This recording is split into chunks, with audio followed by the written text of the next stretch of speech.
Check. Check.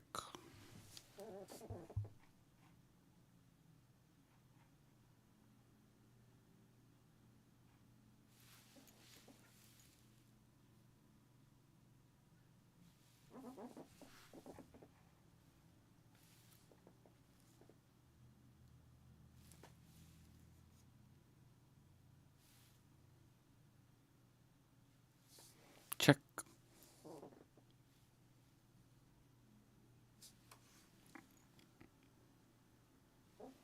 Check.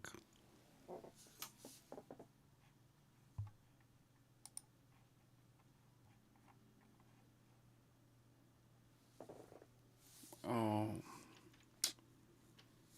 Duh.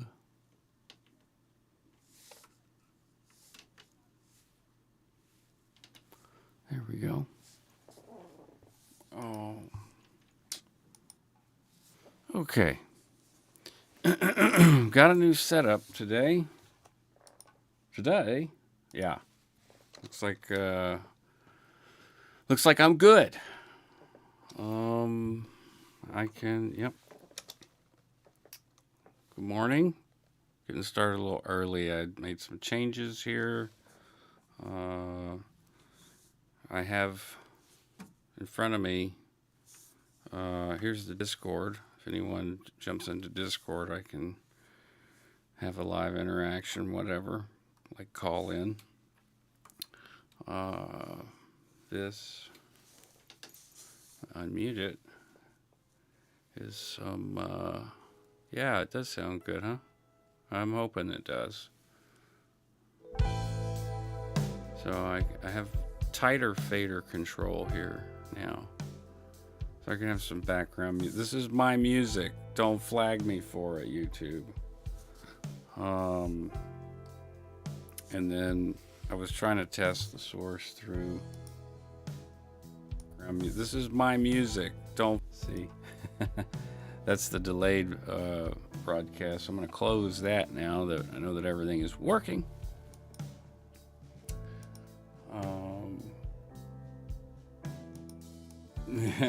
Lisa in Discord said that she was 11 or 12 calling in to radio stations. That's awesome.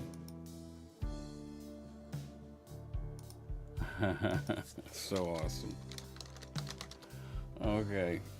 So yeah, if you want to jump in the Discord, I'll be deafened, but if you let me know in the YouTube chat, I will, or even in the Discord, that you have something you want to say, I can pull that volume up from the Discord and do that.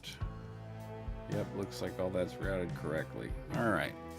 So, but I'm going to mute that for now. No, I should just leave the fader down because that's what happened in the beginning. I didn't realize I had it muted. I was checking for a feedback loop or delay. All right, so let's fade the music. It's Monday, 9:55 a.m. We're 5 minutes early.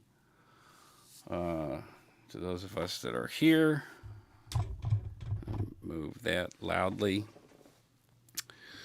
Okay, mix is seeming pretty good. I might have to adjust the sync on the microphone, but ain't too worried about it. I just do a blend. There we go. Couple of videos today. So let's see here.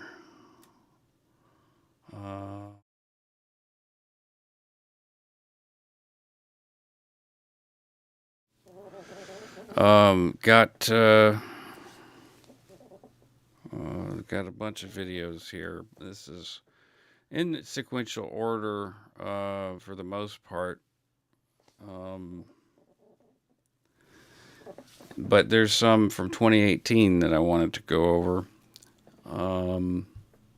Some short ones, there's a short one, like a medium one, and then a 25-minute one. I think is what we're up for. Deprogramming.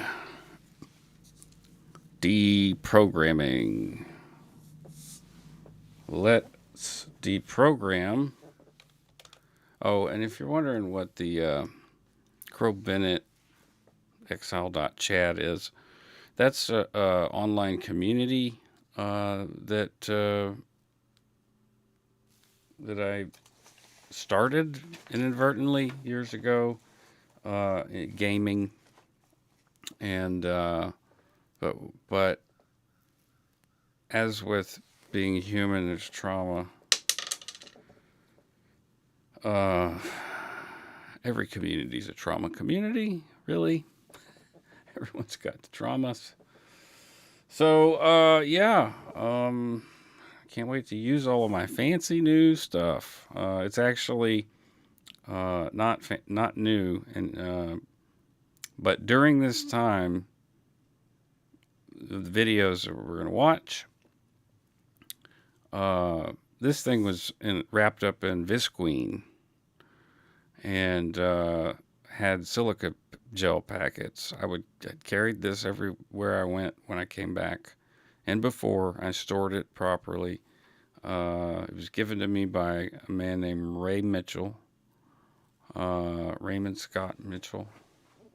Sorry, yeah, Ray Mitchell, and he was a mastering engineer in the network before the hurricanes and destroyed his studio. So he gave this to me. I was like, oh, I'm homeless, but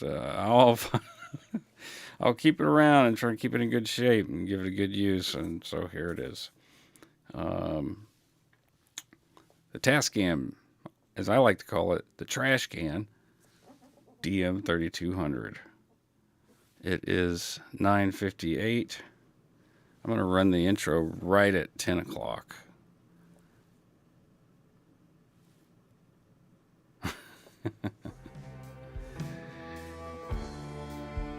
This is the instrumental tracks from the record.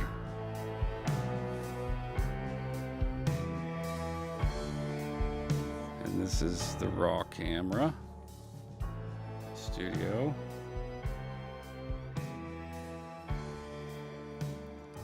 It's 9:59. Let's get ready to do it.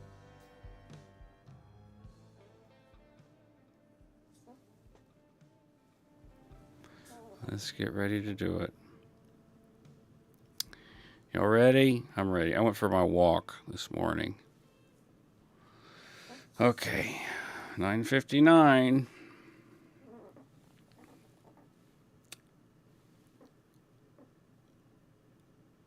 And any moment now. Any moment. Any moment.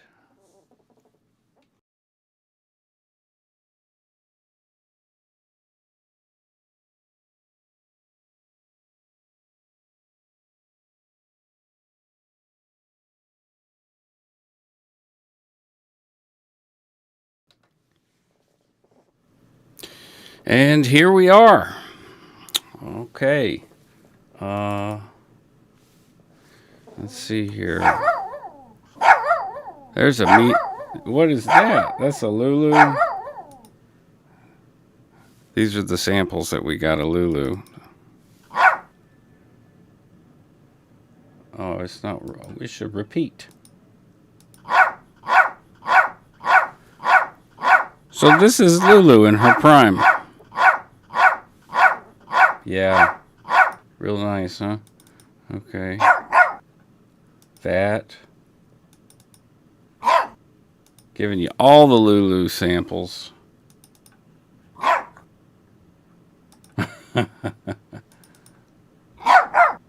Oh, there's the barks. These are the barks.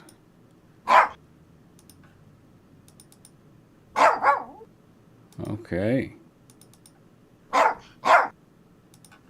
And then the howl. That was the one that was really tricky to get. You can ask Cynthia. It was hard. I got some. Turn these up. This is. That's her scratching. Oh, Lord have mercy. Okay, I haven't been looking at the chat. I don't even know if I've been hearing that. Yeah. Okay, great. Yeah. Okay, there's the chat. Okay. Betsy Sue, good morning again. Can't stay, but wanted you to know that I'm supporting you. Well, thank you. Yes. That's what we're here for. Hello, Selena. Beautiful people. You are a beautiful people. The beautiful people. The beautiful people. I ruined it.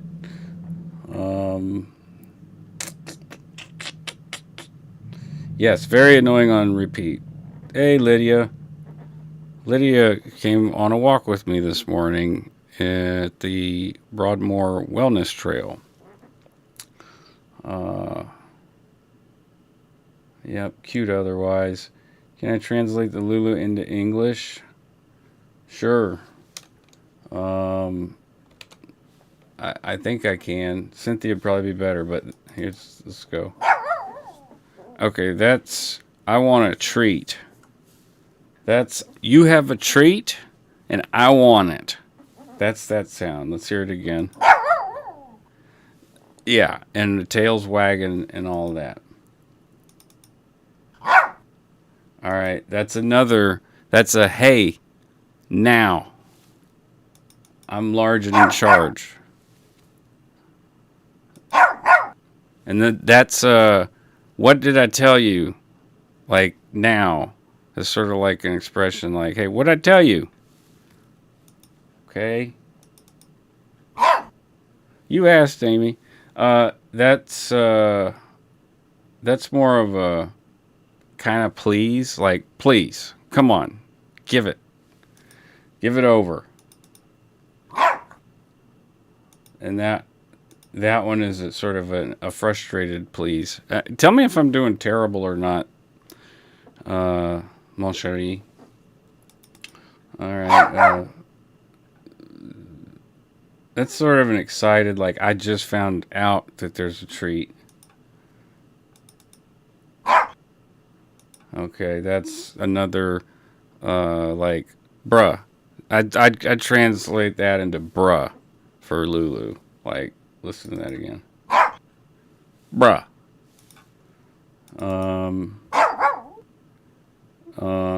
That's the nice one. That's the, come on, man, please. Like, I'm begging you. And that's an excited, overly excited, like being a dog. Like, I'm gonna be a dog. And then this is just her happy howl that she would do for treats. When she knows you're gonna give it to her. All right. So there you go, Amy. I'm sure the chat's got up. Let me catch up real quick before we start. Okay. Yep. Hello, Lydia. Okay, I translated that to English. I'm glad to know that everything's working properly. I spent a lot of time on all this junk. It's not junk. Some people would think it's junk. The value of this dropped, but I'm going to totally nerd out if I keep going. The functionality didn't. This is a broadcast console, if you know what you're doing with it. All right. So, hello, Juliana. Bon matin. That's good morning. Zinu. Yes, indeed. I did ask. That's amazing. She has you trained pretty well. Selena says this sounds accurate. Okay, yes. All right, I'm caught up. And Mon Chéri is just now showing up. You're not late, babe. I started early to make sure all the sound stuff was taken care of. Yeah. So hope your breakfast was good. Yeah, she'll have to catch that on the replay to grade me to see how well I did. I just went through all the Lulu barks that we recorded and translated them to English. All right, it's a party, and Hand Banana's here. Okay. So, I'm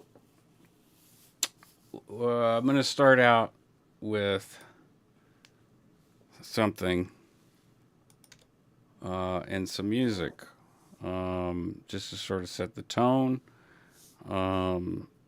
And here we go. Wait a minute. Oh, because I was playing the Lulu barks. I totally jabbed that up. Okay. Media. Well, now I can choose another song. How about this one? I must not fear. Fear is the mind killer. Fear is the little death that brings total obliteration. I will face my fear. I will permit it to pass over me and through me. And when it has gone past, I will turn the inner eye to see its path. Where the fear has gone, there will be nothing. Only I will remain.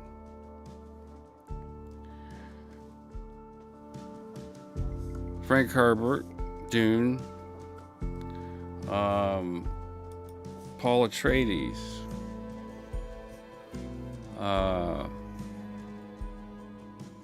it's a big thing coming back around, Dune. It's a wonderful story of all kinds of things. Redemption, betrayal.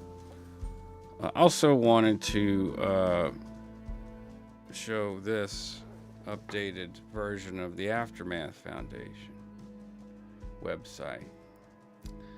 Our purpose is to help those who want to leave Scientology and the Sea Org, but who lack a system of support that they can rely on while getting on their feet in the outside world. We're glad you're here. So you can donate. Tells us who you are. Tells us they are. Of course, most of y'all probably know who this is. And then you can request assistance. Now, Serge's story is here. Now, I'll probably make some references to him because he's so important. I don't know how he got out. I didn't watch the video. I have a hard time with it. I have a hard time with watching X's videos. They're very upsetting to me. You can apply for aid. So, if you're trying to get out of Scientology, and you need some help, I can tell you that even though I have not received help from the Aftermath Foundation, because it was after my time, that this is working. This is working. If they got Serge out, I think they did. Does anyone know that? Okay. Selena, you haven't seen it either. I haven't watched the interview with Aaron. Of course, just because someone does an interview with Aaron doesn't mean that they are indeed a former Scientologist, right? I don't know. Maybe they were involved with it in some way. I'd say that in some way they're involved with it. But I think it might be, you know, foolish to assume that everyone is who they say they are. But if they're involved, you know, it's good to. If they're involved in a way, then you can get information, and it might be not. Who knows what kind of information it is? But information is power, or is it information is knowledge? Information can lead you to knowledge, and knowledge is power. So, wanted to show this, and I went off on a deal there. But they have a board newsletter you sign up for, and then feature the. These are the board of directors. We got Mark Pesh, Amy Scobie, Ray Jeffrey, Mark Headley, Mike Render, Christy Colbrand, up to Mike Render board members. Christy Colbrand's the secretary, and Aaron Smith Levin's the vice president, and Claire Headley is the president. All right. Survivors. So, Serge was raised in Scientology from a very young age and joined the Sea organization at age 11, committing to 1 billion years of service. At age 11. Age 11. Okay. They've got Ian Rafalco's story, Catherine Olson, Sam Crabtree, Will Lindsay. These are people that I believe were helped by the aftermath, that are sharing what happened, sharing their experience. Now, there was at least one ex-Scientologist that did an interview with Aaron and then requested it removed. But these are stories of hope. All right, this is the point that I'm trying to make with Serge, is that this is real hope, because everything that I have watched, I've probably watched a couple of hours, or maybe 4 hours, maybe 5 of some of his streams that he does at night, and boy is he killing it. I hope I hope he can keep himself in a safe position. But I think the aftermath is obviously involved in helping with that. It's a very important individual here. Everyone who's a victim is important, but this in particularly, because he was 11, he's trafficked here, is huge. All right, I'm beating a dead horse there.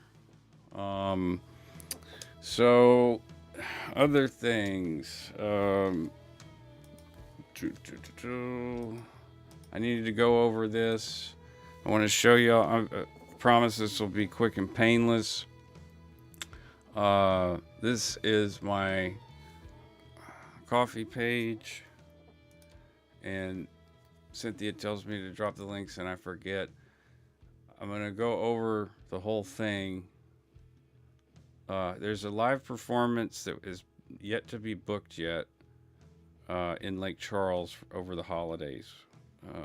My brother, myself, and Charles Lyons. If I can, I'm pretty sure I can, streaming that. So if you want to see that, it's like a $5 cover essentially, and $3 for members. And then I wanted to explain this Zoom or private Discord session. That's like if you're a media professional and you want uh, you're somebody. Yeah, it really would work better for locals, but I can do remote as well. If you need help setting up complicated audio things, or you need advice on if you need consultation, in other words. So I can't provide legal consultation. I just have my experience from publishing and recording and my history and career in music. So next thing is memberships. I do have memberships. I have a $5 per month membership, and I don't have a GoFundMe running at the moment. I'm not marketing or promoting it, but this money would be for things that Cynthia won't have to pay for, like supplies for creating and maintaining my instruments and studio stuff. And then there's the Goldie level that is the same as bronze, but who want to help more dedicated to Goldie. And if I have extra, I will definitely throw some towards Goldie. It unlocks exclusive posts and messages. Extras, no. And then there's the wish list. This is, if you wanted to, this is my personal wish list of things that I'm going to use the money for. Another M2 drive for all my virtual instrumentation. And I'm going to have to do a massive upgrade soon. Not a massive upgrade, but a scary upgrade where I clone my entire computer, put it on the cloud, pull it back down with a Cronus cloud backup, and update to Windows 11. So that is that, and I'm gonna, I guess, drop the link now so that she'll tell me and I'll forget. So I go here, view page. No, not view page. That's where I was before. So I don't know if you guys get this vibe, but it's like, very much a radio, a broadcast station going on here. And seriously, if someone jumped into Discord, I could pipe you in, shit like that. What am I looking for? Buttons.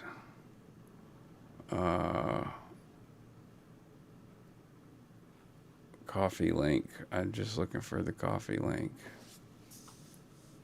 I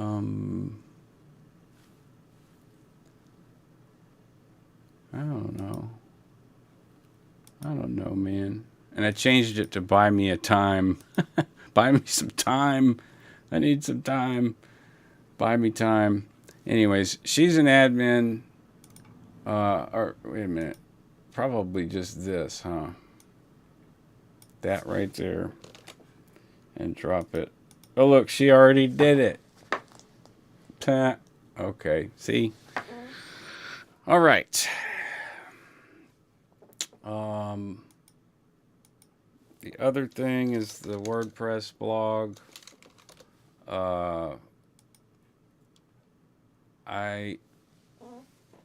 I'm working on it. That's gonna have writings and whatnot. So with all of that out of the way, here we are in the archive. I wanted to go over something. Where is it? Life. Here we go. This is a 9-minute video, and it's music. So after all of that talking, now I will say this: this was streamed from way out in the middle of the country. So most of it is okay, but there's times where it's like, whoa, like the bit rate was so low because I was in a shielded building, like a shielded studio, and trying to broadcast out of it. It's just like not working really well. So this one, let's make sure the media is good, and Spotify's down. All right, and then we'll just go ahead and start it. Turn the media up.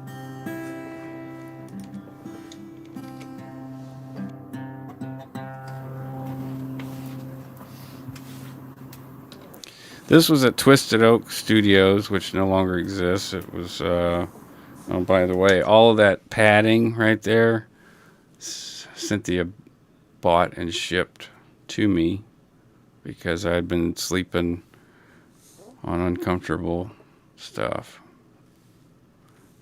Just want to point that out. Very sweet. Thank you, baby.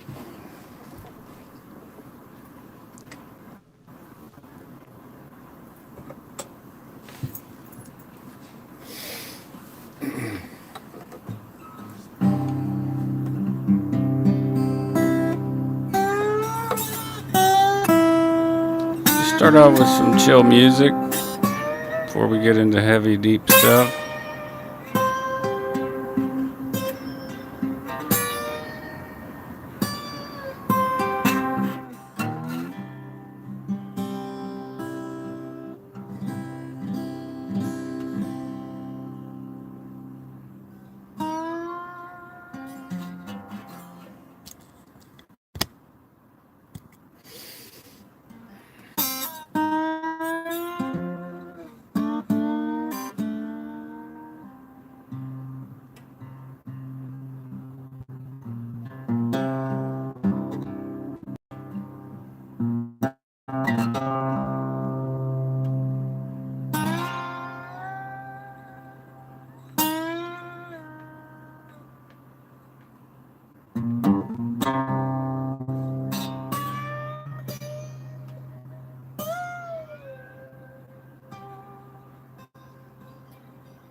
It stays choppy the whole time.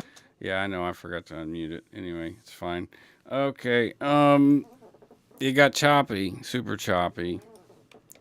Just wanted a little, like, pick me up Monday morning. Okay. That one I titled Life, and the date says 12/2018. That sounds about right. And then there's one called Life. What do you mean, life? And it's a quote from, here it is, from a Megadeth song. All right, so at this point, I need to let everyone know that, let's see, here we go.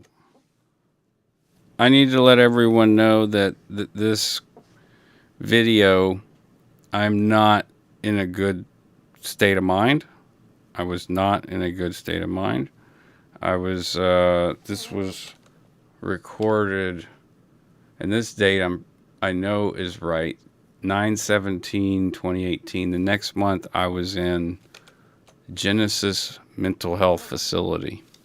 So, just a warning, I just got out of a session with my therapist, and I shared this with the community. And yeah, I'm not saying it may disturb people, but it might. So I'm just giving the warning. Hey guys and gals.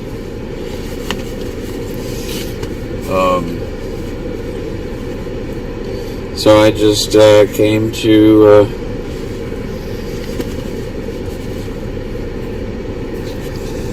therapy to see about getting a diagnosis.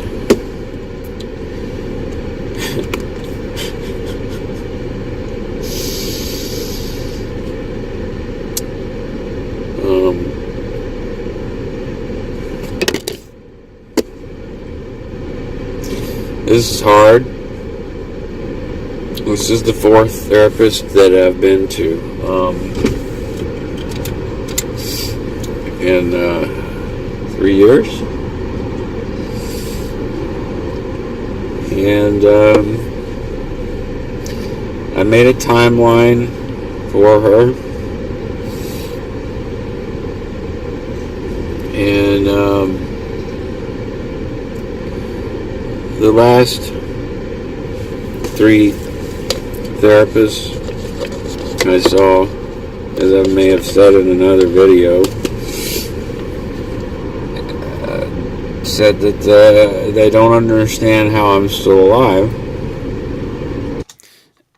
The reason they would, because I would ask them why.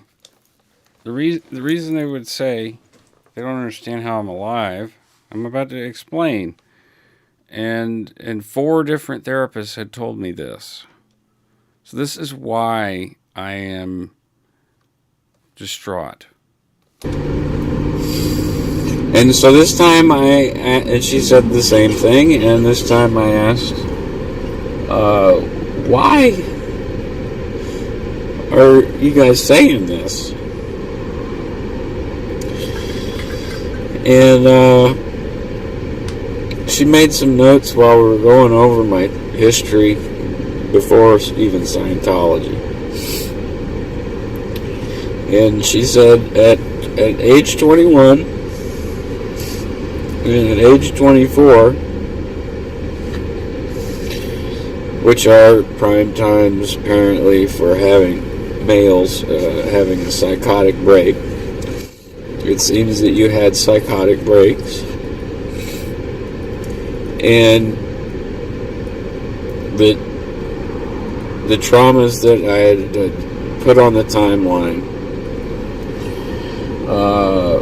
from 86 to 2008,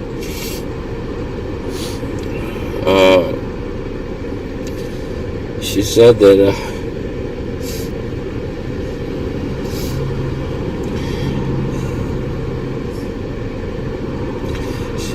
she said that she doesn't know of anyone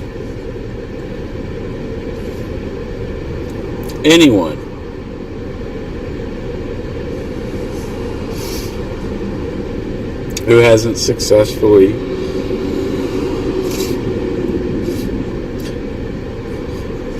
killed themselves. She said that by this point, someone would have, even with less, would have successfully. Less trauma is what she was referring to. Completed their suicide.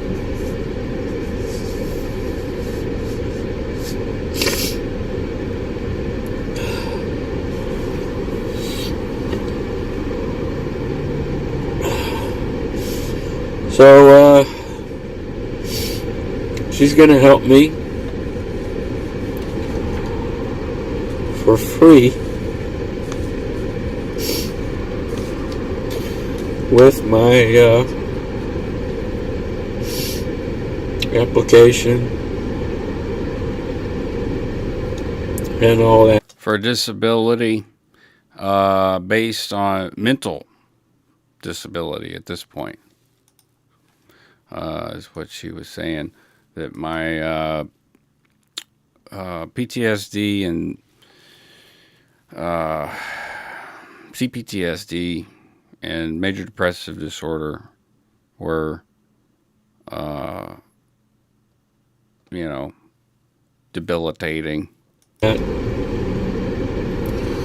For to get some help.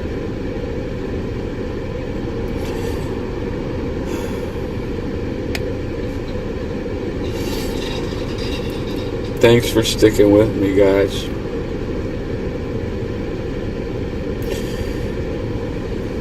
Thanks. I hope that I'll be here a long time. God bless. Namaste. Live long and prosper.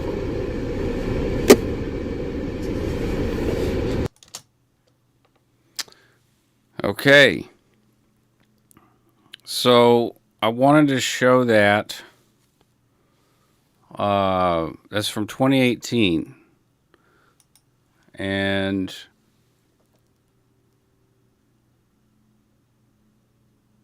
shortly after, there was some domestic stuff with Ira that landed me in the mental ward.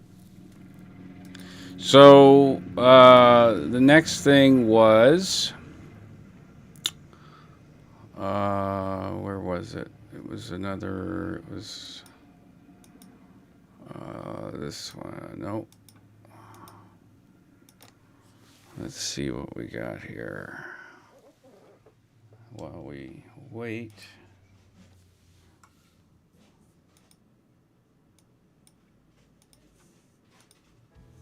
Play my own damn music while I wait.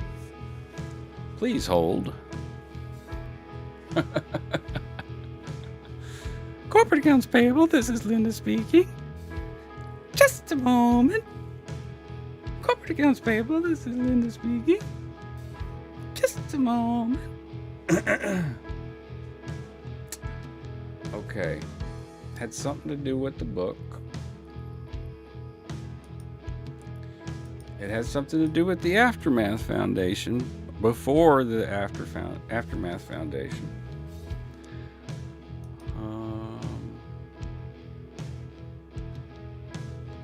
It's going to be up here somewhere. Oh, while we're here, why not play the voicemail of the LA chaplain from Pac Base sending a voicemail to my brother saying there was an upset at Melrose and they want to rectify it, and they'll pay for everything for them to come out there and talk a bunch of trash about me. Hey Travis, my name is Lon. I'm the chaplain of LA org, and I'm taking up your case. I know you had some upset 15 years ago. Looks like you were on staff at Melrose. It was not good. So I wanted to get in contact it was with you, not and good. you can give me a call back. That'd be great. My number is 323-953-3200, and that's for the chaplain. Okay, thanks, boy. Yeah, ask for the chaplain. Okay, thanks. Bye. Man.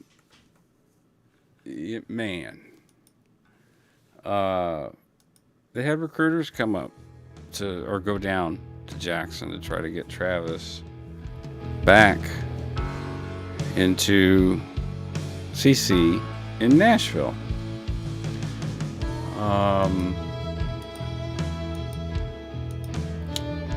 Okay, so there's a studio tour. 917.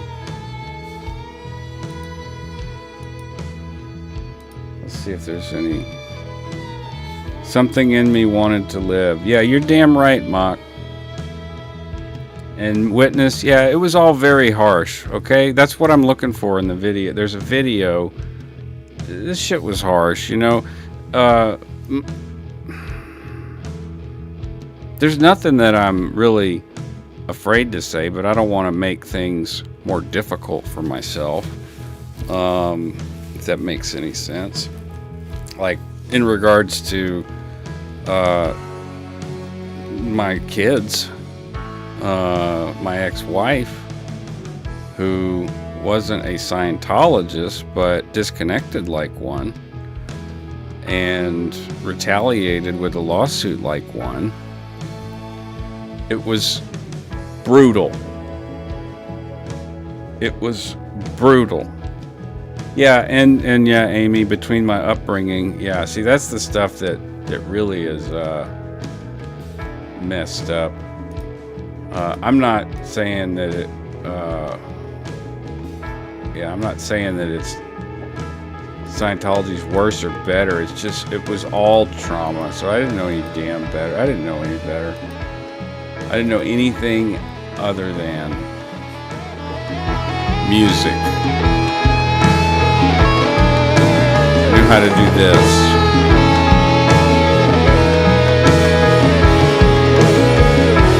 Stuff like this. I lose myself in music. That's how I deal. That's how I deal.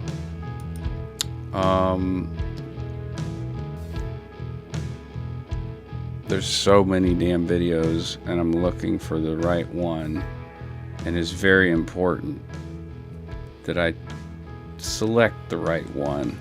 Hey Jan, I feel all right. Thank you, Lydia. I am glad I'm still here too. This book outline stuff. So when I started talking about writing a book is whenever they really started cranking down on the noisy investigations, and I was not mentally prepared for all of that. And if I had any proof, I'd submit it to Leah as evidence. I really would if I had any proof. I have one photograph, and that's it. I have accounts, but no photographs or video.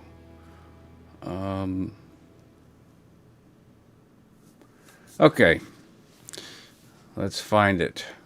Together, we can do this. Together. Ah, here it is. The Naked Truth. The Naked Truth. All right. Here we go.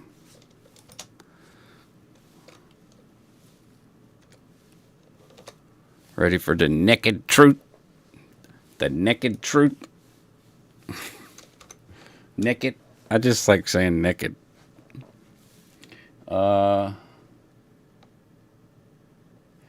I mean, yeah, Jamie, if you married a musician, yeah, you definitely understand. It's like, unfortunately, there's just very little opportunity for me to be in that space with other people.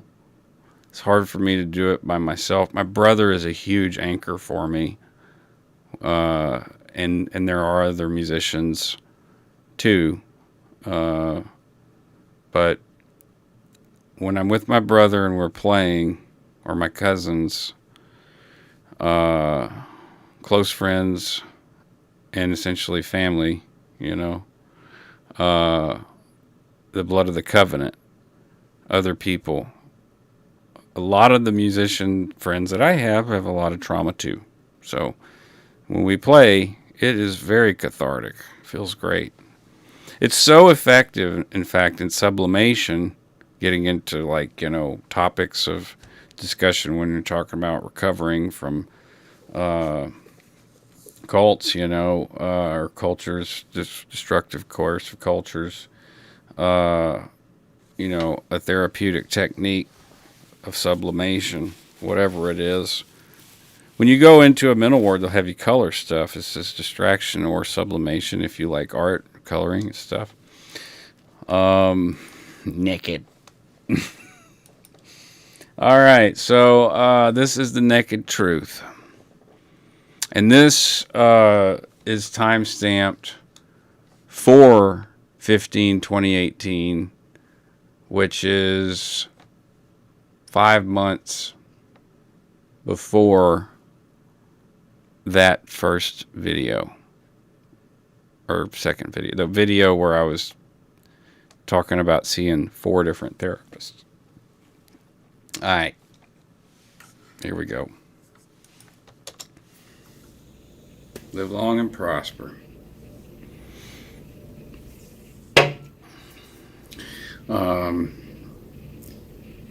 So I've been a little emotional today, working on this book, working on the script.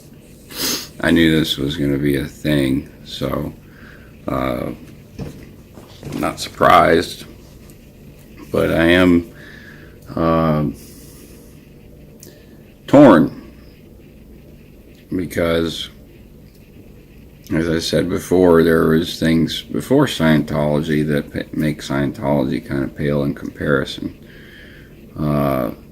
Some of which I've already talked about in the first videos.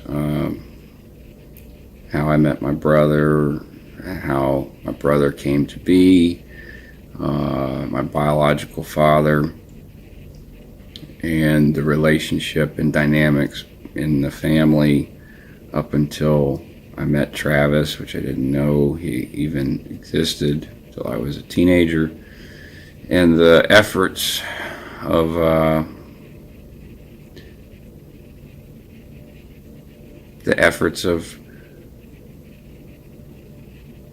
I say this with nothing but love, and this is the part that's giving me a hard time. I just had a chat with my mom, and I'm sorry if I get a little emotional.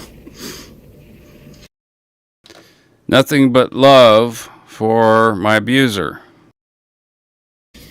because I'm torn. I mean, to be fair, it wasn't just me. It was all the immediate family and extended family and everyone in his life, essentially. I don't understand how somebody can actively try and subversively try to keep someone from their child and to hide things, hide very little things, inconspicuous things, very sneaky things, to prevent someone from seeing their son. I've been the subject of that myself. Someone trying to prevent me from seeing my children. And so disconnection, right? So my stepfather disconnected my mother from my brother. He said, you know, I'll kill the damn kid. So she did what women did back then, and she went and saw an adoption doctor. It was a doctor, not an agency. And doctors would help you find a home for the baby. And, you know, she'd just have to live without the baby make him happy, which of course he wasn't happy. And she got pregnant again, me, and she said, "To hell with that, I'll leave." And he begged her back, and he raised me, but he disconnected me from my father. And he admitted to me recently, in the last 3 months, if I had any regrets, and this is crazy for him to say this, but he's getting up there in age. He's 77. He's a little loony. I think doing these things kind of can cause that. You have to get caught up in all of your lies so much that you believe them, that you eventually can go crazy. I'm not saying that's the cause of all of those illnesses like that, but it can be a contributing factor.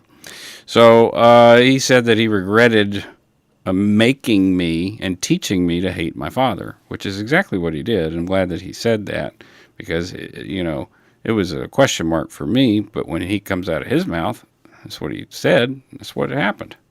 So, disconnection after disconnection, more disconnection, disconnect me from my kids, disconnect me from, just disconnect. I can't imagine it. I can't. I can't imagine someone doing that. I can't imagine myself doing that. I can't imagine myself doing that. I've seen people do it. Amy, no, he has not ever been happy that I can remember. Not truly happy. I know what joy looks like. And the reasons for that are not my problem whenever, you understand. I mean, at a certain point, yeah, for a long time, I want to help him, whatever. I was his personal therapist. I was Ira Lee Sawyer's personal therapist, marketing guy, tech guy, whatever guy. But, it all comes at a tremendous cost, not just to me, to everybody. So, yeah, good comment there. Thank you. I lived with someone who did it for a long time. And this man just happens to be the man that raised me. Witness hit the nail on the head right there on what I was trying to say. He said it better than I could. His psych issues are not my job, correct. But they were for a long time. And after a long time. And to another point, my mother as well, she was always just in a state of panic and anxiety up until a certain point. When she, whenever he got custody of me and he did the final blow and just completely disconnected her from her child, her other child, not only did he say, okay, well, you can't have this one, then whenever she couldn't take it anymore and wanted her son to meet and have a relationship with his father, who was not a bad guy, who just wanted to have a relationship with his son, got custody of that son and said no. And so at that point is whenever she had a come to Jesus moment, an epiphany, a self-realization, self-actualization, whatever you want to call it. It was a major perspective change, and she realized, in some smaller ways compared to now, because they're divorced after 53 years. They're not technically divorced. You don't want to go through all the bullshit, but they're not together. But when he got custody of me, that was like, it just broke her. And she was like, you know what? Fuck you. And everything was separate at that point. So, but eventually he did lure her back in, with, You know, you want to have a relationship with your son, don't you? Disconnection. Yeah, let's keep going. To see those actions, I pass no judgment on him. I don't. I have nothing but love for this man. Now I'll say that's actually still true because, you know, we bonded when I was a child. But, you know, his form of bonding is so sick. I talked about it with Doug a little bit. You know, I'm not going to get into talking about the activities that involved, you know, torturing animals. But, yeah, it was not, you know, I didn't know any better. I was just a kid with a dad, a really twisted one. Yeah. have we had our disagreements? Have we had fights? Yes. Oh, but the point is that I can have, and this is the thing, like I've said before, love from a distance. Like, I don't have to love anything that dude does. I have a general love for people and mankind that applies to him. And I hope the best for him. But, you know, based on his behavior and my past experience with it, I can't do anything to help the man. And all he can do is seemingly hurt people. So, hurt people, right? Message.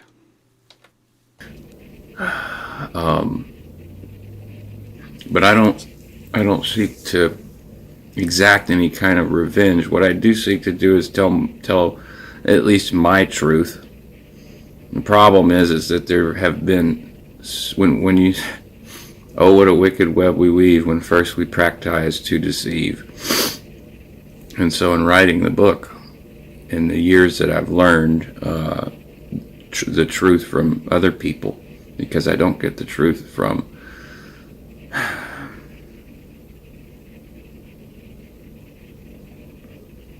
I wish I could think of a good parable here. Maybe I will and put it in the book. But it's very hard for me to write because it is, I don't want to shatter people's perception of this man, because let's not forget, you know, don't bite the hand that feeds you. At the same time, when you learn of all of these things a person has done that are so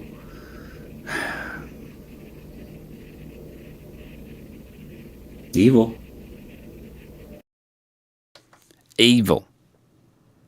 I don't know a better word to use. You know, evil. Ira died during the hurricane, but he's alive. He's alive again. He died.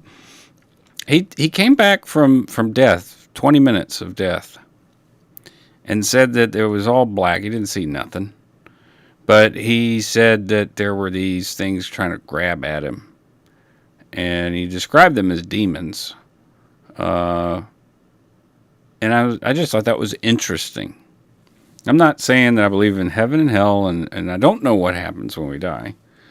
But near-death experiences are interesting to me. I've had a couple myself, and he had one. Perhaps you've had one. Fascinating stuff. But yeah, the what was fascinating to me was his experience, or anyone's NDE experience, but specifically his. He was dead for 20 minutes. Like, he was, one more minute, they'd have just pronounced him dead. But last gasp type deal. Clear. Bonk. They got him up. He said he had demons following him, chasing him. And you couldn't get away, and it was all dark. There was no light. You couldn't see anything. Completely black. I don't know what that is. I find it interesting. I'm referring to evil in this video. I don't know any other word to really describe it, but I can give it a shot. So, like, you take somebody who's got their own extremely, like a generation back from me, or actually 2 generations. He was a baby boomer. I'm a child of a baby boomer. Just a, like a late one. And, they call it a late flower child. That's what my dad called it. It was a very late flower child. And Ira's upbringing would have happened in the 40s and 50s in Texas. So there's some things in his background that would leave him in a pretty gimped ass position. And he would have had to have dealt with it however he did. However, he learned some things early on in development through basically what would amount to... See, I was a drug dealer in school. But they didn't really do drugs back then. But he was the equivalent of that, which was a greaser. Okay? There were gearheads, motorcycle riders, muscle car builders, weightlifters, smoked cigarettes, drank alcohol, and were bullies. And that's his early teens culture. So you take someone like that who has a lot of charisma and who's kind of an egomaniac or a megalomaniac, and then is able to maneuver and manipulate people effectively, strategize all of that stuff ahead of time, but make it look like it's not. And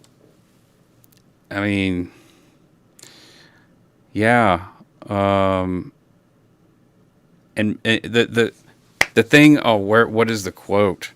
Like, the devil is the most charming MF, right?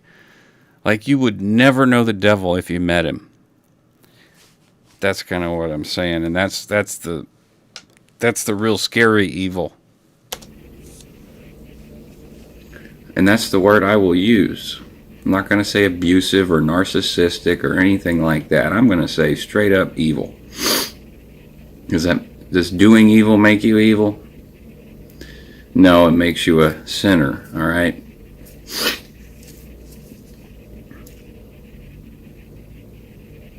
Don't hate the sinner, hate the sin, whatever. I don't like using the term I was abused, really. I mean, it's true, but it doesn't suit me. And I don't like the term I was in a relationship with a narcissistic abuser. I don't like that term. Let me just clear this up, because this was in 2018. My perspective on this now is still pretty much the same, because to get a diagnosis of NPD is actually very difficult. I'm not saying there aren't people with NPD everywhere, but to conclusively say, oh, they're a narcissist. Well, so are you. We're all narcissists. We all are narcissists to a degree. We all have an ego. That stuff serves a purpose. It's what you do with that, in my view, that sets you apart from someone like Ira, who really is only in it for himself and always has been. And that may go back to his childhood and rooted in some psychological thing. But like Witness and Mock said, that's not my deal. Like, if we're going to have a relationship, then you got to be cool. You can't be doing this nonsense. disconnection, domestic violence, attempted infanticide, harassment, stalking, threats, emotional violence to, everybody that I love and me. So I call it evil. It's not narcissistic. It's just fucking evil. It's the best word I can come up with. Doesn't mean that I didn't experience it as it's defined, narcissism and abuse and all that. But in telling my truth, what am I doing? I am torn because there are many people who know this man. And it's not the man that I know, and it's not the man that my mother knows, and it's not the man that my brothers know.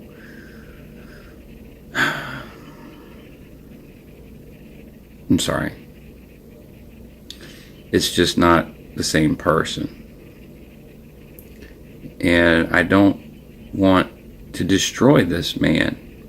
I want nothing but good things for this man.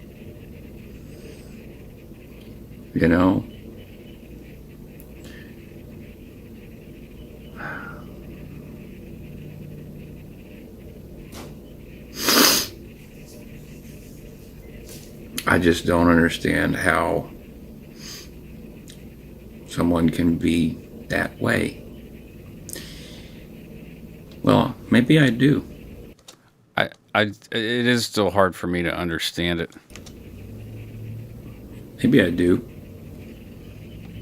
Because they're...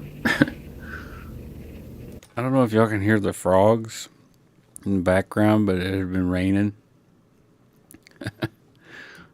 Frogs. They call those a wawaroon in Choctaw. If you grow up and you know nothing but abuse, you're going to do one or two things, or both. You're going to abuse other people mentally or physically, or you will brainwash yourself into thinking that it's okay to be abused physically or mentally, and to be subjected to that kind of what I'll call evil. Oh, okay. Surge. Oh my God, Surge. Seniors and juniors. Masters and slaves. When he said that, I just thought, what a simple paradigm to view these kinds of relationships as. Master-slave relationships. And it makes sense to me on an audio level too, for a whole nother reason in music or in audio file stuff. But or even broadcast. You have a master feed and you have a slave feed. But this master-slave thing, like it can be asymmetrical to the point of total slavery. Yeah.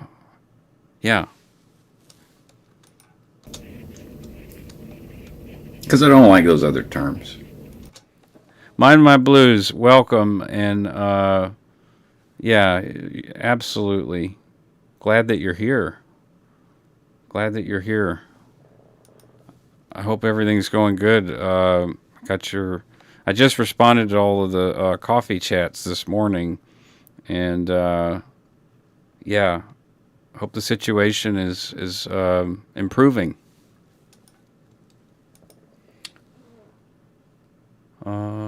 Just catching up on comments. There we go. I just think they're overused. And I think that there are some legitimate people, I say legitimate people that really exist, that there are some people that aren't legitimately narcissistic. And this like, I have a video, but I can't show it of my therapist because, well, actually, I need to ask her because now I might be able to because she got her license finally. And so she's an LPC now and is now registered to go study for her PhD. She's doing certifications on EMDR, and I'm having an EMDR session this week on, wait for it, early childhood memories. Oh boy. Ugh.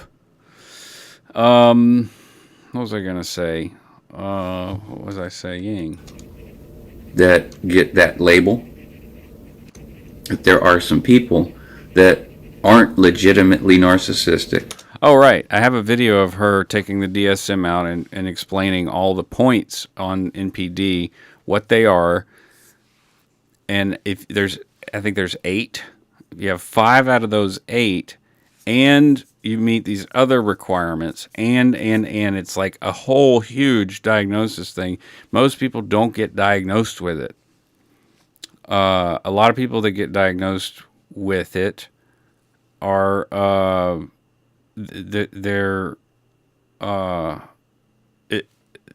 it's too late. Like, I mean, when I say too late, like, these people have done horrible things and not gotten away with it. Ira got away with everything, as far as I know.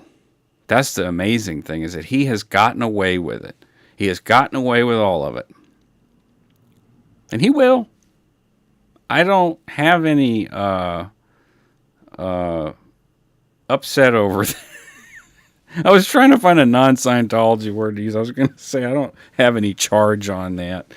But, yeah, I don't have, like, whatever. He got away with it. That just means he was a good criminal. He was good at what he did. So,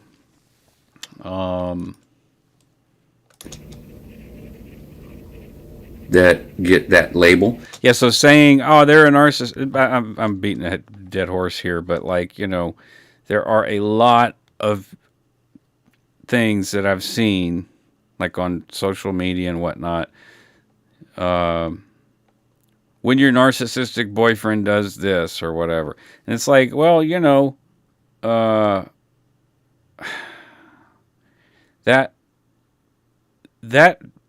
is a very, let's call them, special type of person if they're a narcissistic personality and it's the disorder. Like, you may not know that they are for a long time. You can spot things, but there's a lot of diagnostic shit that goes along with it. That's all I'm trying to say before you start throwing that kind of label willy-nilly. Now, obviously, if you have years of experience with somebody, sure. But even I don't say that Ira, even though everyone, including my therapist, says he's definitely narcissistic. I'm like, well, you haven't met him.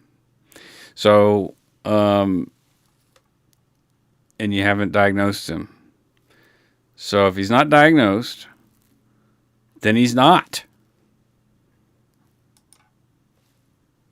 I don't know. To me, it takes a lot to fit that criteria. Because I've had her explain it to me through the DSM. And must we label everything? I gotta tell Bach this, because my mother would love what you just said. Bach Buddy comments, Ira's afterlife vision might tell him he didn't get away with it all. My mother said the same thing. It's gonna catch up with you. They're gonna catch up with you. And the thing is that he's given, at this point, he's got every opportunity to make it right. He's not seeming to do anything of the sort, but you know how these people are. If you look at the diagnosis, which he is not diagnosed, I'm not saying he is NPD, but I will say he's egocentric, he's a megalomaniac, he's highly controlling, he's violent.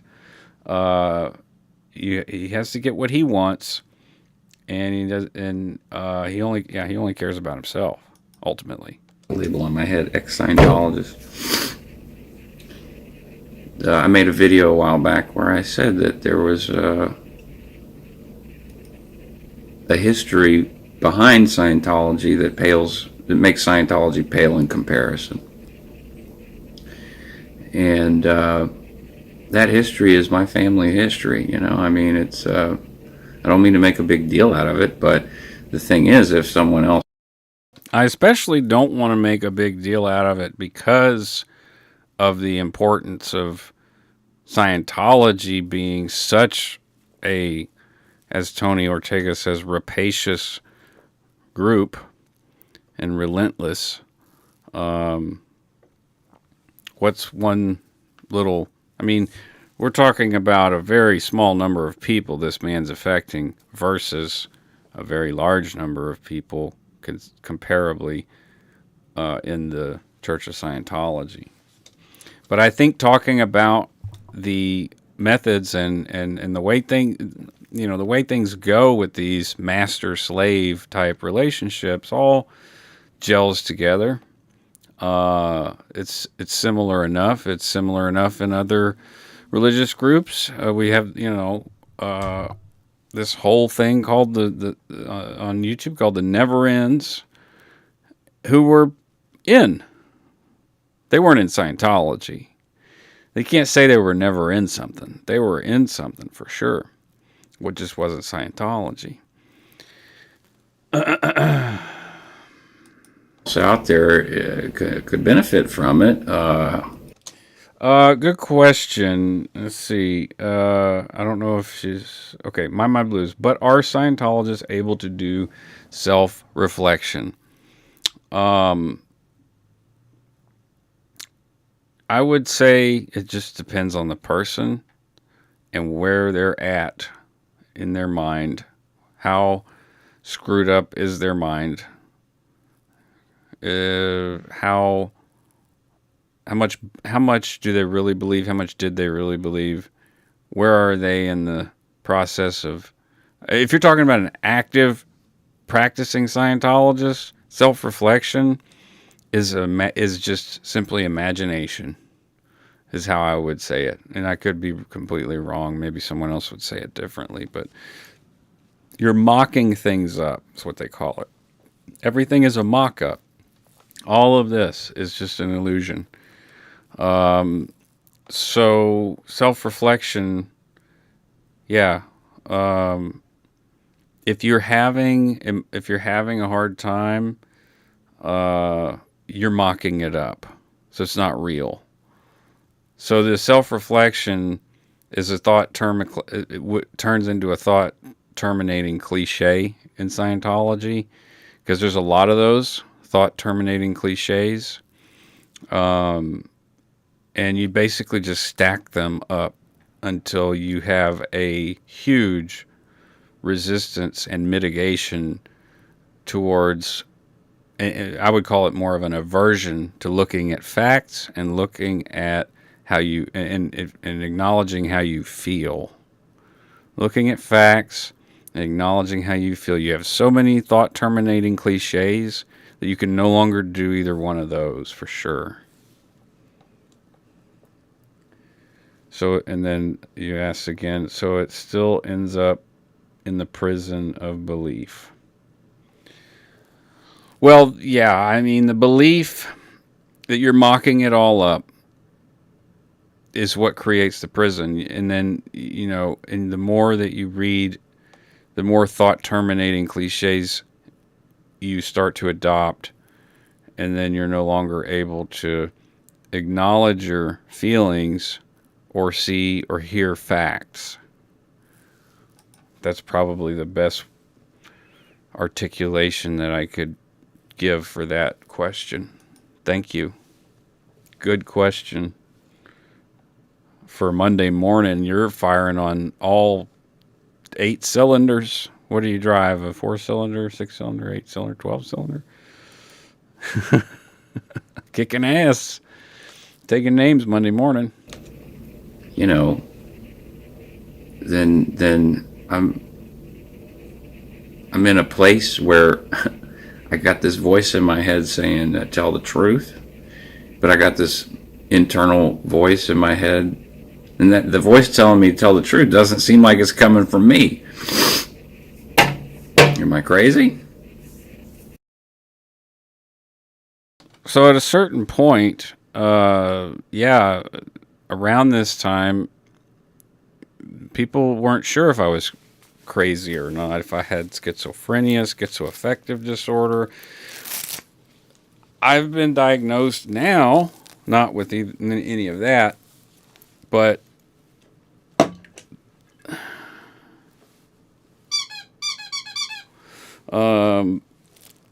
with HPPD, major depressive disorder,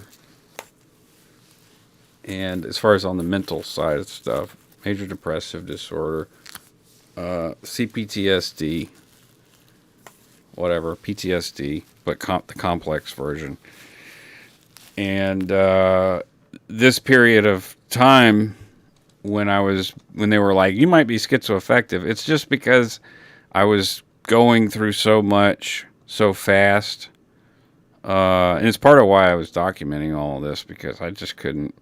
There was no one in my immediate group of friends or family that I've felt safe talking to about Scientology, and then it spilled over into this subject. Later, I would talk to my friends and family about this subject, and today I am broadcasting about this particular subject. I don't feel crazy. I feel more sane than I've ever been. The internal voice says, in telling your truth, you may hurt somebody. Now, those actions that I speak of that are my truth, that happen to me or... Oh, hold up. I don't know how I missed this. Amy Jean, my mother's grandfather was abusive. She was about 6 when he died, and she spent years when she was small worrying that he was going to come back and hurt her again. That's heartbreaking. But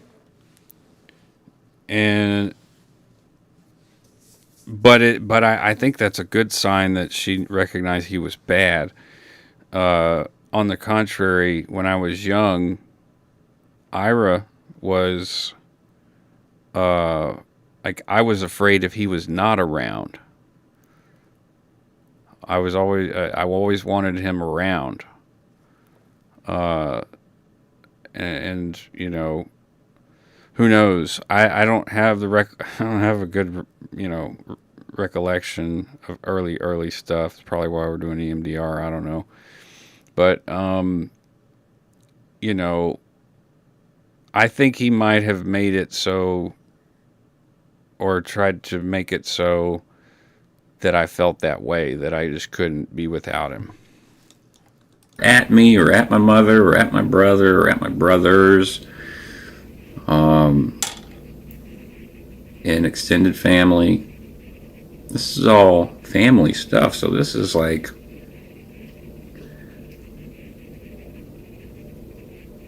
from a close-knit family that values family.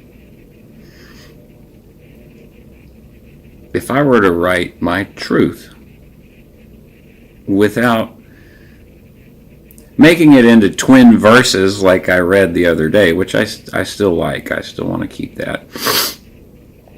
But if I write my truth as is, as is. Funny thing, as is, that's a Scientology term. It means to see something as it is, and to get rid of it. It's how you get rid of engrams. It's also the initials of my mother and my stepfather, Alice Sawyer and Ira Sawyer, from which I derive my birth name. Genetically, I am a LaFleur. And you can tell if you look at some other Lafleurs from this area, we all look alike. Means the flower. Nice family history there, a lot of musicians. So I've learned something. Even it's just a never-ending hole of things. Because when I was roped off from access from family, okay, disconnection. I didn't know. I don't know. Didn't know much. But there are approximately 40,000 Lafleurs on the planet, mostly residing in Haiti, Canada, and Europe, and then the rest here. And of those 40,000, about 20,000 speak my native language, which is Creole French. And Creole French is a mix of different languages. So I don't even. I mean, I've gotten better over the years. And the reason I'm saying that you can look at a Lafleur and tell is because there's so little of us. Like there's a certain look. I don't know if that makes sense, but there is a certain look, almost like maybe the French were into eugenics before the Germans were. I don't know. There's a lot of farmers, a lot of musicians and farmers. Actually, there might be some at least anecdotal evidence to support that theory that the French may have been doing eugenics before the Germans. Happy folk, simple folk. Lost my train of thought there. So if I tell my truth as is, it's almost like I'm forcing karma's hand, I don't know how to feel about it. And you guys have been with me for several years now, and I could really use some input on this subject, because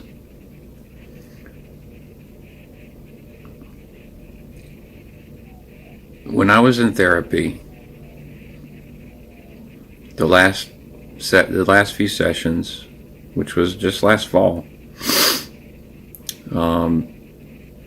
my therapist told me, you need to get away from this man, because it will end badly. It could end fatally, because there's no bullshit right here. Real talk. This is my therapist saying you need to not deal with this guy at all. Because it could end badly or fatally. And I don't know why I keep trying to justify it like he's watching. That's one of the things. It's like, fuck. Someone has gotten into your head whenever you think like that. I've been working on myself to love myself. So I had Ira in my head before I had Scientology in my head. And then the Ira and the Scientology, and then the me kind of all went and broke. And know that I'm enough, but sometimes hasn't been frequent. But sometimes I find myself like, looking over my shoulder for no reason. My Blue says hard to hear such things. I'm assuming you're talking about the therapist saying you can't, you can't have nothing to do with this guy. About that. What was I going to say? He said hard to hear such things. Once it started, I knew it was kind of like in Scientology, the doubt condition.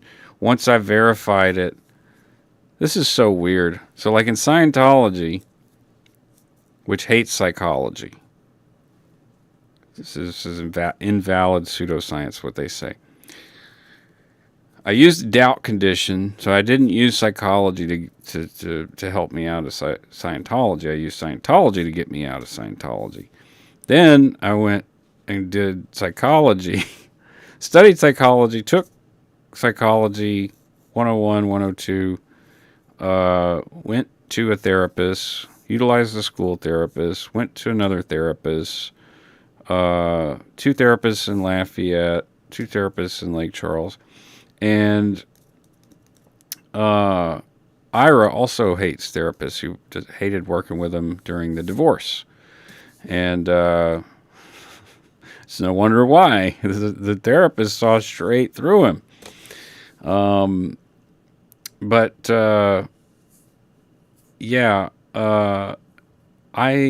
she said that, I already knew. I just didn't know how. Just like in Scientology, when I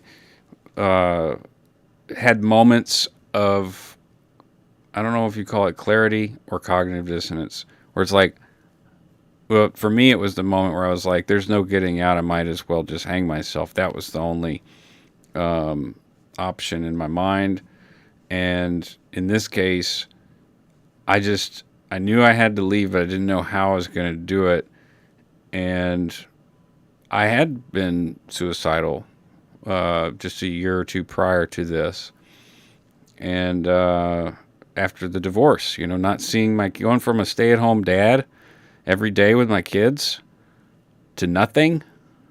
And then add to that the lawsuit, alleging what was alleged, having to defend myself. Yeah, damn right I was suicidal.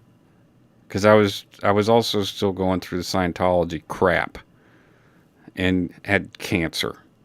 And didn't know what was wrong with me after the initial cancer surgery, whatever. So, yeah, I was just like, you know what? I'm just done. Reason I'm making a video on YouTube. He doesn't even watch YouTube that I know of.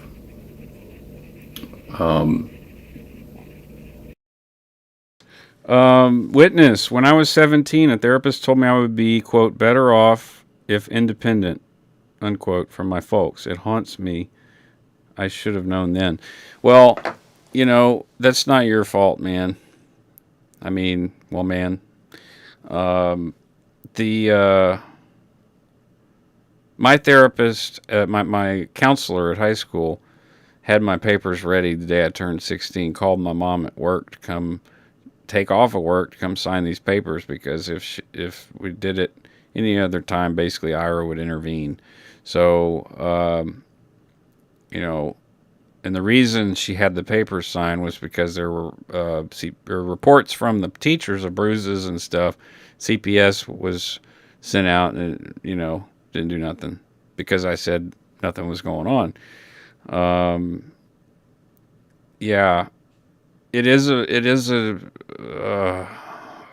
trippy thing to think about, isn't it? To think that I thought that I was a bad kid and that I was screwing up and that the adults were trying, but I was somehow failing and, doing mushrooms and smoking weed was a bad thing.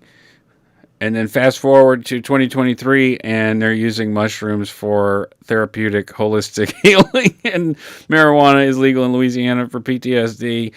I don't know, man. Yeah, it's a trip to think about, for sure. I didn't know that about you.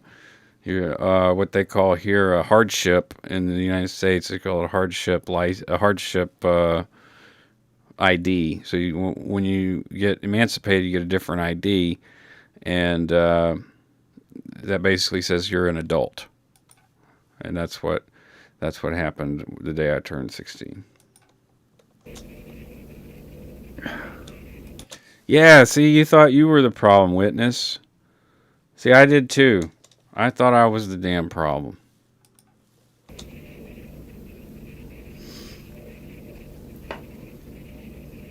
I wish I could commit this to memory. I will probably. Verse 1 2 or 2:1. Thou the Father, it is not right to deprive a man. It is not just to deprive a man the right to his son. That's the first line. I don't remember the rest. But there's so much more, evil that was done. And much of the family doesn't know. They do For now. some reason, I thought they did, and we're okay with it.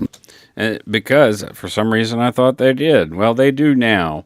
After during the hurricane and the 2 couchant delays leading up to it, Ira couldn't hold it back anymore. The monster came out in front of everyone. He became the monster in front of everybody. And he called me a piece of shit in front of everybody. He said that I'd never done anything for my kids in front of everybody. In front of my whole family. He let his brew club friends, humiliate me. Without any sort of, correction. And, but one guy did it, and my mother had him on his knees crying after I left. This guy told me that my singing was off. He's like, great music, you need to work on the voice. And this was, 2017, and I'm going through all this crap, and I'm just writing, and I'm writing a lot of sad stuff. I'm like, my response was more like, yeah, I know, man. And my mom saw my response and saw the way I reacted to his comment and saw that it was just more crap, on top of crap. But it was a minor comment, but she made him feel the wrath. And as much as I was humiliated in front of my family and everyone, he got probably the worst of it got scolded by my mother at her home in front of everybody. Maybe that's why I was so upset for a long time, many, many years. Like, how could you know this happened? And okay, Amy, good question. So did the rest of the family really not know how he was treating you? To a degree. They all had their experiences with him, and they knew how he could be with them, but they would extend the idea, or the what would you call it? They would extend sort of a he would never do that to him type of thing because he's a child. Or but everyone knew about Travis. Everyone knew about him, and some were told the truth and some were told lies. Some were told he died, some were told he lived. My brothers, even my brothers that I grew up with, one was told he died, one was told he lived. So the one brother had to keep the secret. And my other brother had to live with the idea that his little brother, one of his little brothers, died. He painted this beautiful picture of a nest with 3 eggs in it and it's dated 1979. It's heartbreaking. It was a Mother's Day gift. not do it and not say, just go along with it. You afraid of this guy? Is he that dangerous? Well, as it turns out, yeah, he's pretty dangerous. So, or it can be. Very threatening. But to live in fear is no way to live.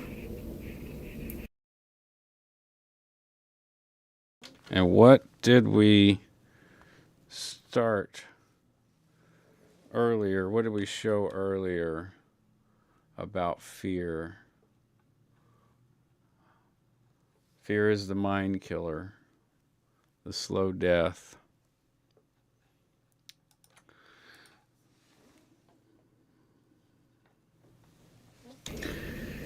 I've also been writing a script, and that's been a little emotional too, so that's contributing, but it's coming out well. That's me lying. Pretty sure I told you guys I talked to my attorney friend up in New York about using the trademark terms and the copyrighted terms and the trade secrets. She's an entertainment attorney. I'm not lying about that. I was just lying about the script going well. She works for a very, very large client. She's independent. I had a guy named Paul Bloyd who was interested in writing a script called The Mission, and it was a comedy slash dramedy about Scientology staff. And it was all during this time, probably 2017 to 2019, that I did have, I'm not going to call them OSA, but there were investigators. And I know to trust my gut on this because Ira used to have investigators on us all the time. So did my biological father's ex-wife, second wife, who had a extramarital relationship with Ira, and they would spy on each other for each other. Helen didn't like my mom, and Ira didn't like Dwayne, so they would do little psyop telegames, and had a little extramarital affair. Yeah, the script wasn't going so well. Paul Bloyd got scared. He actually got scared about, because this was 2016, 2017, we started talking about it, and he was watching the Leah Remini show, and he was like, well, maybe we could do something. And then I think as he started watching, he was like, I don't want to touch this at all. And she's been in the business since the 70s, very fluent in entertainment law. Of course, she would like to preview and check out the material before it's published, the series, any one of the series. So before I start publishing, I have to run that by her, including the video and all of that, because there's a certain way I'm probably going to have to show whenever there's a term or something. I don't know, but the important thing to me in this series is that it shows and uses the terminology and shows the interactions of staff with other staff behind closed doors, and then interaction of staff with public behind closed doors. You know, Mind My Blues, I would encourage you to keep doing that. You know, not to sound corny or anything, but to preface that, I'll say something funny. Me and Cynthia live in a butt and titty positive house. It's a butt positive house. But I would encourage you to continue to do the positive self-talk if that's what you need to do it, you know? Like, I know how hard it is to be I know the fear of falling for it again, or how people can suck you back in, and how the paranoia of someone sucking you in, and then the paranoia of you, or you know, paranoia of feeling like you're going to mess up a decent relationship just because you're paranoid. So, Mock says, I actually zoned out for most of my family stuff since when I was a child, made family meetings bearable, and putting a nature doc voice over the whole thing. That's great. Yeah, there were a lot of family gatherings where it's just ho-hum, just more of a formality than anything. Like, oh, yes, we're all related. We don't like each other, and we all treat each other like shit, but we won't accept each other for who we are, truly. But we're going to have a turkey. Okay? Turkey time. Interaction of staff in public, interaction of executives with staff, interaction of executives behind closed doors, with all of the terminology and nomenclature of Scientology, so that everyone can see, just clear as day, what. So I did talk to my attorney, and she did say that there would be no problem using the terminology from the technical dictionary of Scientology. But I don't know if that has changed. That was 2017. I was being followed from the studio to the studio, from a house to New Orleans, maybe. I don't know. But there was activity in 2017, 2018, 2019. I don't know who they were. Now, it could have been maybe some of the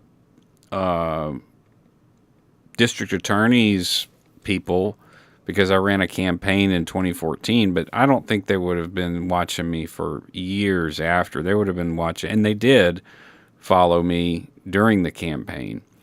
But I don't think it was them afterwards. What it was like. Is it going to be the same for every mission? No, I don't believe so, because the Steiners ran their missions way different. There is a sort of a... and some people might not believe this, but this is true. Tom and Kathy Steiner, and some other names. I'm not going to name any other names because, well, Jim Hamry, because he's deceased. And but there was a guy after I went to the Aftermath Rap season 2 who reached out to me. I won't say his name because he doesn't want to be involved in any way with any of it anymore. But he did reach out to me and shared a lot of information about the Flag Special Briefing Course, blah, blah, blah, a bunch of acronyms. Tom and Kathy Steiner had Sea Org training, and they helped develop the Flag Special Briefing Course. And they got all of that done through Diana Hubbard, which was, I believe, L. Ron Hubbard's daughter. And they were instrumental in helping open missions and sort of get a SMI network going. One of the first Scientology Missions International network going. They had one in Germany, they had one in Ireland, they had one in Baton Rouge, Louisiana, they had one in Ventura, California. And those are the ones that I know about. We call it in gaming online, we call it e-honor. It's sort of like Pride, like Sea Org members that have left. That is, witness what she's saying. It's a butt positive house, whatever that is, right? Let's just tell My Blues to keep up the positive self-talk, because to me that's like, if you are doing it, and you need encourage. Hey, who better to encourage yourself than yourself? If you haven't been taught, or you haven't been accultured, let's say that word. If you're not accultured or accustomed to doing that for yourself, do it for yourself. Care for yourself. If you have to do like I did and feel like no one will and no one does in order to jumpstart that, do it. No, seriously, do it. I encourage you. there's a hierarchy, you know, like I was Sea Org, you were a mission, you know, you were on mission staff, so, you know, it can't be that bad because Sea Org's pretty bad, right? Well, all I can say is I don't care what anybody says. The Steiners, I mean, they had a ranch. What I'm saying is they had the same type of resources that the Sea Org has on a smaller scale. They had basic. Yeah, and speaking to that, you know, Iris Sandman, who we've talked about on the Backflash streams or broadcasts Doug and I did, was one of these children that was trafficked. I mean, there's no essentially about it. She was trafficked. Come on. There we go. She was trafficked through her father, who didn't really know any better. It was a surfer guy, as well as her daughter. And they both worked for Tom Cruise at one point. And Iris's sister, Anna, as far as I know, is still JT's nanny. And I can't even imagine. I bet you her face just doesn't even look the same after all of the stuff with Jet and Kelly. That's just got to wear on you, especially if they're still Scientologists. Good Lord. These poor people. Clear ranch they could send people to. These fucking poor kids. Surge stuff. Master slave. That, his perspective is so razor sharp on all the right things. On all the right things. Blowing me away. That's why I haven't been around much this week. I've been watching. Last week I watched Surge. Normally I hang out in other chats and stuff, but Surge was doing nightly stuff. He's on the money. They had an RPF essentially. It wasn't called that. It was just called mess work. All right, but the way it was implemented was almost exactly the same. And when I say almost, I mean we weren't wearing Sea Org uniforms. Persona non grata. You know, nobody talked to this person. You're completely cut off. You're locked in a room for however many hours reading LRH, word clearing, and then you're gonna scrub the fucking floor.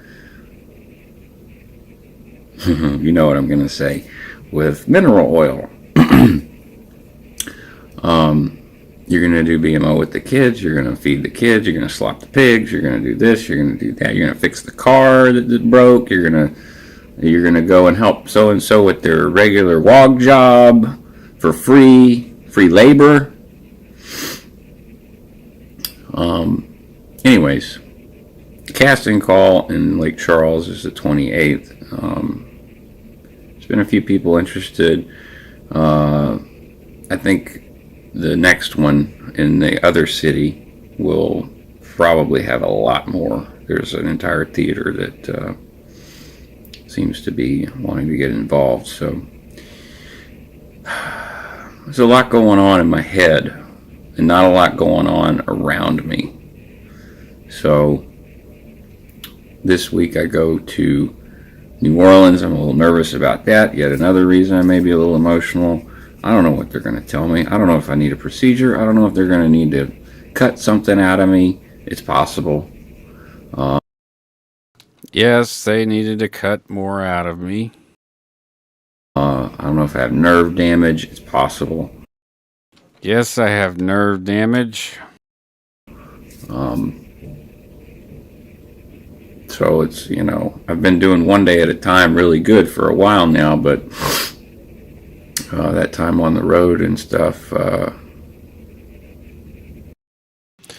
You know, Martha Simons says Serge did his tough inner work. He has opened his heart and is not afraid of the clowns in the hotels.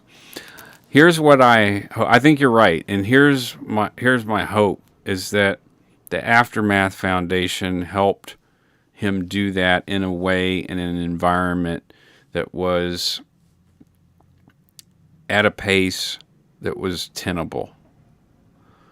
I don't criticize anyone who's throwing slings in the correct direction, which is at Scientology. That's a mantra to me. You know, people have voiced many opinions amongst themselves, even about each other. Oh, I don't like this person for this. I don't like this person for that. I don't like what they did because of this and then what they said. And okay, fine. My viewpoint is if you are exposing in any way the crimes that have gone unpunished in that organization, that, you know, you still have freedom of speech. You can still say, hey, I think homeboy over there is an asshole. Great. However, I think it's wiser to withhold that comment and just be like, yeah, I know that dude's a total dick. Because that total dick is exposing and throwing the things in the right direction. You're all trying to hit it. We're all trying to hit the target with whatever we can. If we're throwing rocks, if we're throwing sand, if we got big Scud missiles, all of it's aimed right at the Church of Scientology, which is still a church. Tax exempt Church of Scientology.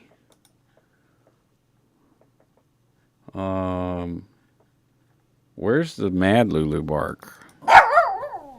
That's not it. Where's the frustrated one?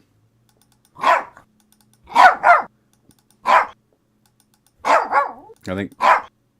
Oh. That one. Yeah. Maybe that's what we sound like, a bunch of angry chihuahuas. But, yeah. What I hope is that that the Aftermath Foundation provided that environment, that space, that healing space, and at his own time, because this stuff takes time. At a certain point with the Aftermath show, you know, Leah pulled the trigger, it seems, or A&E did, and Leah and Mike and the brain trust. Let's just call it a brain trust of some type. No one expected it to be easy to get all those people who were in the SO and at Flag and parishioners to go on national television and tell their story basically to the whole world for the first time, and the repercussions of that psychologically. The Aftermath Foundation, I hope, allows people that space of these videos that I've done, that I looked for support elsewhere. This was not the way to do it. This was desperation. It helped, but it wasn't. It was not. Let's just say it was not refined. It was unrefined.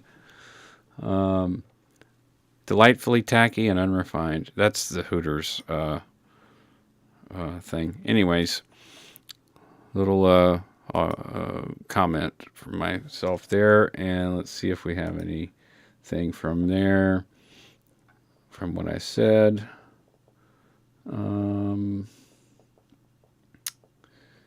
Serge has surgical precision. I love to watch him, but I can only watch for a bit. My blood pressure gets too high with my anger.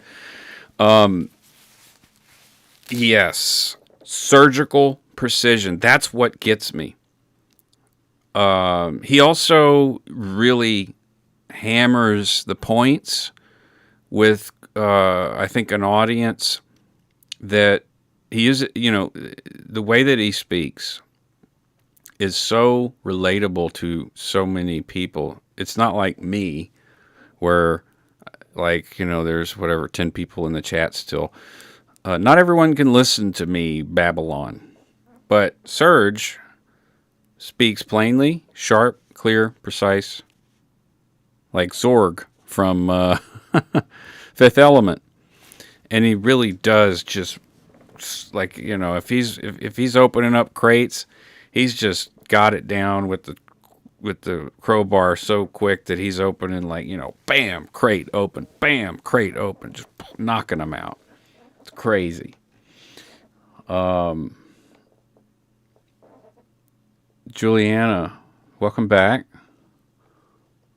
I might be mixing up the surges. The surge that was recently helped by the after was not Surge Del Mar, but your comments are still on point. Okay, either way, thank you for correcting me on that. Surgical precision, nice. I'm talking about the is it Surge Del Mar? Or am I thinking about Cortez Del Mar? That's a band. He was trafficked from Mexico. That's the one that Martha Simons, literal AF. The one that always says that, literally.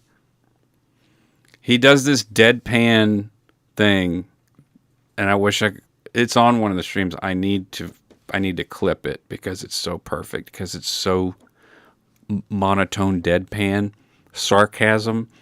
It's dripping, but it's also dry. It's drippy dry. What in the literal hell? That's what he said. What in the literal hell? Oh man. It was difficult. I didn't expect that I would.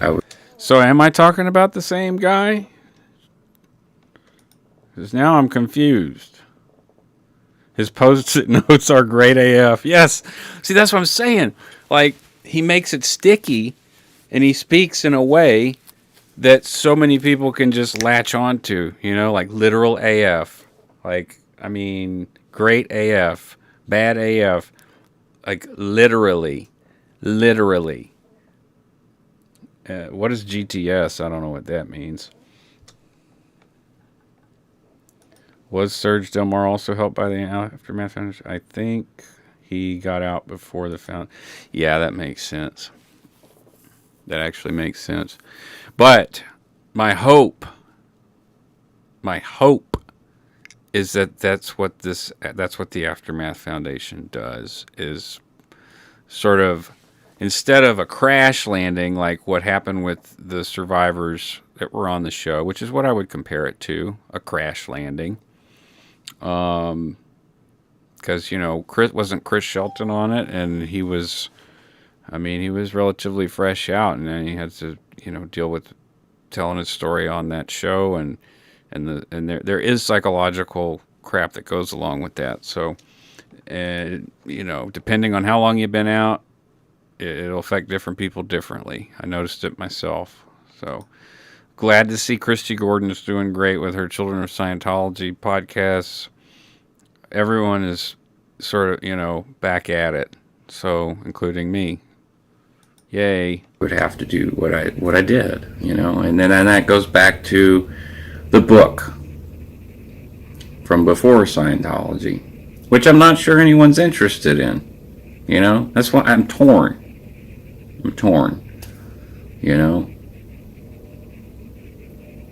Do I write a book about my experience in Scientology? That's fairly easy. I've already started on that.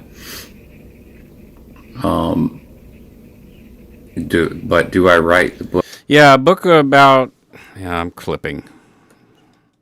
a book about Scientology, um, for me would probably be a much shorter book because I was only in it for 2 years inside. But the majority of the book would probably be the recovery process, if I had to guess. Book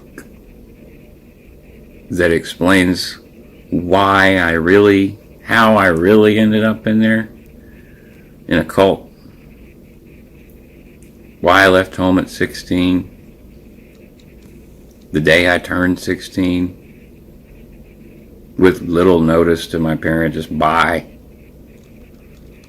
And how I ended up on the road, in my 20s, with some friends of mine, and we had a wonderful time. But at the end of that time, I was lost, and I had done so many drugs that I'm lucky to be alive, because I almost died several times out there on the road. And that was my ruin, drug use. So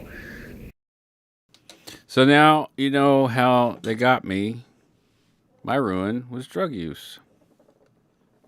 If Poet's still around, I think he is, We were talking about ruins. We were sharing. He shared his ruin. Now I'll share my ruin with him. My ruin was drugs. I couldn't do enough drugs. Drugs. Okay. My early 20s, that's what got me into Scientology. Or was it? Was it the drugs, or was it I'm already acclimated to the abusive environment and the drugs? If you've ever known a person that is incredibly rude, ugly, cruel to you or anyone that you've observed in private, and then when someone walks in, it's like they're a social butterfly.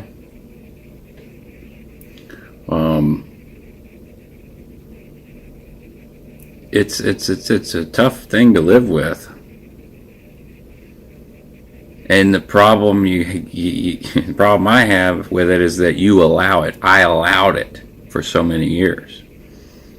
So you get blamed for everything, and then when you get out of it, you have no one to blame but yourself. Same with Scientology. You get blamed for everything. When you get out of it, you got nobody to blame but yourself. But don't beat yourself up over it. Don't take it to the extremes. So,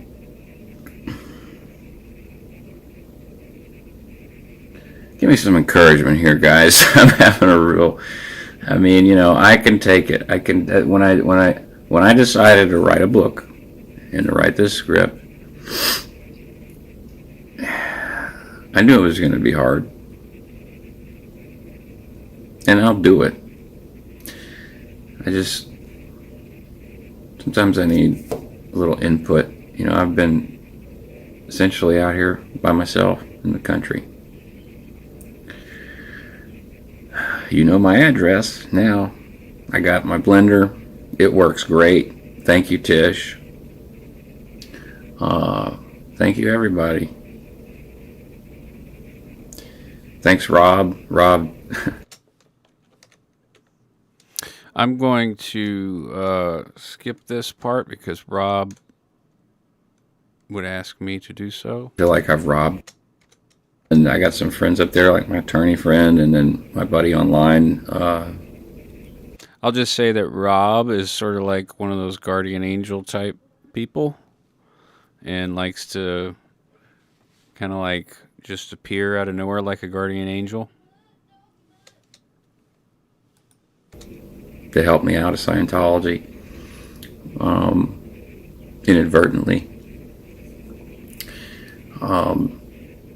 So there's a good chance I'll plan a trip up there within a year or so, hopefully.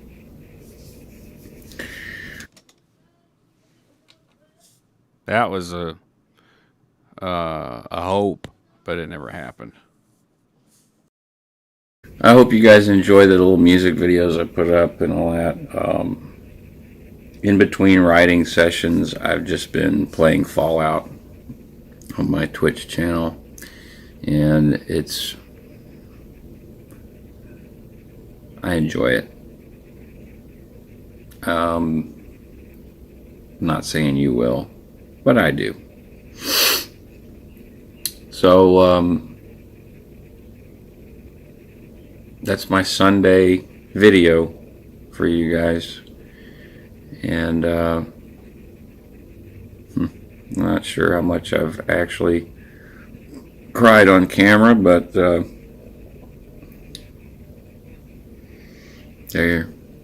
I did a little bit. It's hard for me to cry a lot. When I do cry, I do tend to just completely lose my. So yeah, speaking of that, the video that that we watched just before this that happened 5 months later. Yeah, I had held a lot of that in, and it was coming out at that time, not just as tears, but or sadness, but anger towards Ira, because he was perpetuating again a disconnection between my brother Maynard and his son Nicholas, who is on his way here today. I can't wait to see him. He's doing good. Another, kid who kind of fell into the real world too soon. Highly precocious, highly intelligent. My shit, but I tend to do that like after I'll sit and meditate, like do a guided meditation usually, and it just all comes out, and it's a flood. But Travis, if you're watching, I love you. Yeah, and there were times in the studio I'd cry for hours and hours and hours after sitting, and I don't know if this is something that would, benefit anybody, because you really do need, I needed all the space in the world to do it. But if you're able to follow all of your little thoughts, follow where they're going, and just let them take complete control and try to ruin you, you'll still be there afterwards. And you'll know every secret that they're trying to keep from you, within, all the secrets in yourself that are trying to suppress. And you may cry, you may laugh, you may get angry, but in my experience, that was the part of the healing process. Hey, man. Jeremy, love you. Justin, let's just make it happen, bro. And live long and prosper. Love you guys. Comment down below. I need your input. Bye. Yeah, so this was before live broadcasting. I make these videos and then post them, and then there'd be comments and whatnots. So that about wraps it up for today. Unless anybody has any comments, questions, or concerns, I can fade in some cool music here, as I hopefully won't get flagged, because it's music that I wrote and recorded. They've been flagging me for all kinds of stuff. Actually, the radio station hasn't been. And I'm going to do another broadcast besides the noon broadcast. I want to do one on the weekend sometime, and just sort of hang out, smoke, play music. while people are out, doing stuff or hanging out at their house, chilling. Yeah, that's the table at Rick's studio where we recorded this song.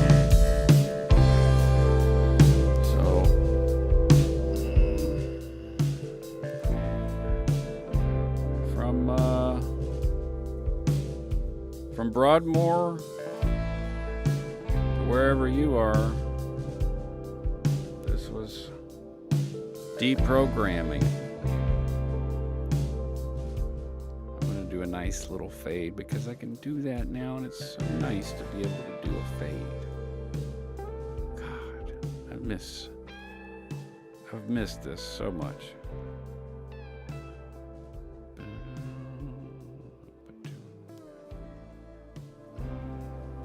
You guys have a great week, and I will catch y'all on the next one.